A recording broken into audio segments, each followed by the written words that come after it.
हर हर महादेव दोस्तों, इस सीरीज में हम उत्तराखंड के और साथ में भारत की प्रसिद्ध नदियों के बारे में जान रहे हैं। आज की वीडियो में भी हम भारत में बहने वाली एक प्रमुख और प्रसिद्ध नदी के बारे में जानने वाले हैं, जिसे कावेरी नदी के नाम से जाना जाता है। इसका प्राचीन और धार्मिक महत्व क्या है और यह किस तरह से मानव जीवन के कल्याण के लिए निरंतर बह रही है, क्या क्या इसकी विशेषता है, इसके बारे में हम आज की वीडियो में जानने वाले हैं।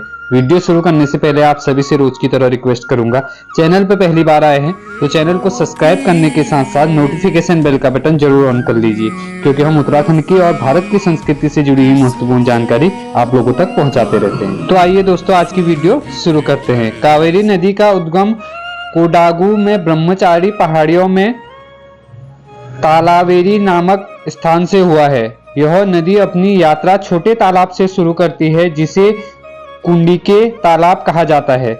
बाद में कनके और सुजोती नाम की दो सहायक नदियां कावेरी नदी में आकर मिलती हैं।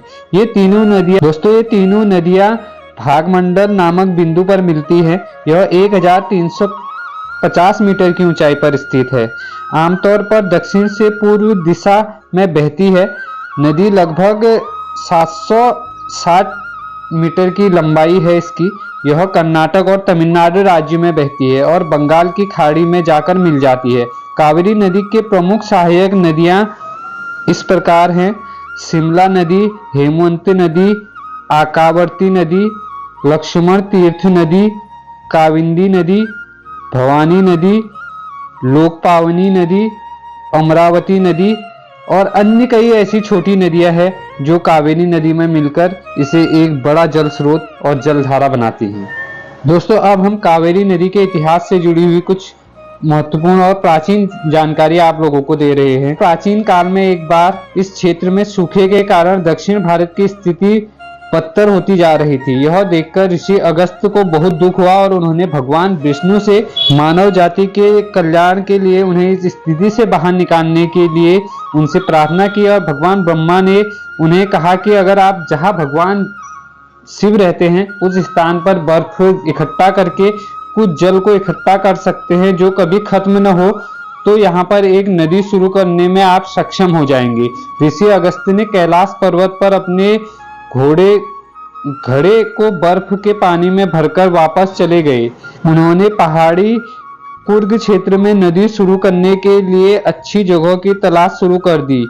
यही सही जगह की और उन्होंने अपना बर्तन एक छोटे लड़के को सौंप दिया जो वहां खेल रहा था। वह छोटा लड़का वास्तव में भगवान गणेश थे, जिन्होंने नदी शुरू करने के लिए जगह चुनी और ऋषि अगस्त ने कावेरी नदी को हिमालय पहुंचाया। तो इस तरह से इस प्रमुख नदी का उद्गम हुआ था, ऐसी प्राचीन धार्मिक ग्रंथों में मान्यता है। दोस्तों, उम्मीद करता हूँ आप सभी को बहुत कावेरी नदी की उत्पत्ति मानी गई है। बहुत पहले ऋषि अगस्त दक्षिण की भूमि को पानी उपलब्ध कराने के लिए नदी बनाना चाहते थे। उन्होंने भगवान शिव से ब्रह्मा जी के आशीर्वाद लिया और पवित्र जल भरकर कमंडल को स्थापित किया, और तभी से यह जलधारा निरंतर मानव जीवन के कल्याण के लिए बह रही है। तब से यह प्रमुख नदी निरंतर मानव जीवन के कल्याण के लिए बह रही है। दोस्तों, अब हम कुछ आपके मन में उठने वाले कुछ मुख्य प्रश्नों के बारे में जान लेते हैं। कावेरी नदी क्यों प्रसिद्ध है? दक्षिण भारत में लाखों लोगों को, विशेष रूप से आदिवासी लोगों को कावेरी नदी का पानी बहुत निर्भर करता है। पानी में व्यवसाय, सिंचाई, बिजली आपूर्ति आदि कई ऐसे काम किए जाते हैं जो निरंतर हो रहे हैं प्राचीन समय से ही। अब दूसरा है, कावेरी नदी कौन कौन से राज्य में बहती है? कावेरी नदी कर्नाटक तथा उत्तरी तमिलनाडु में बहने वाली एक नदी है। यह पश्चिम घाट पर्वत ब्रह्मगिरी से निकलती है। इसकी लंबाई 760 किलोमीटर है। दक्षिण पूर्व प्रवाह होकर यह कावेरी नदी बंगाल की खाड़ी में मिल जाती है। और तीसरा है दोस्तों, कावेरी नदी की उत्पत्ति कैसे हुई? भगवान गणेश द्वारा। दोस्तों, कावेरी नदी के इतिहास और उससे जुड़ी हुई कुछ महत्वपूर्ण जानकारियां। उम्मीद करता हूं आप सभी को वीडियो जरूर पसंद आई होगी। वीडियो को कर दीजिए लाइक और चैनल पर पहली बार आए तो चैनल को सब्सक्राइब करने के साथ साथ वीडियो को अधिक से अधिक लोगों तक शेयर जरूर कीजिएगा, ताकि अधिक से अधिक लोग भी हमारी प्रमुख नदियों के बारे में जान सके और इन्हें साफ रखने में अपना महत्वपूर्ण योगदान जरूर दीजिएगा। पूरा हमेशा कूड़ेदान में डालें। जुड़े रहे देवभूमि इंडिया के साथ। मिलते हैं नेक्स्ट कैलाश वीडियो। पर्वत पर जय गए, हिंद। वहां से बर्फीले पानी अपने कमंडल में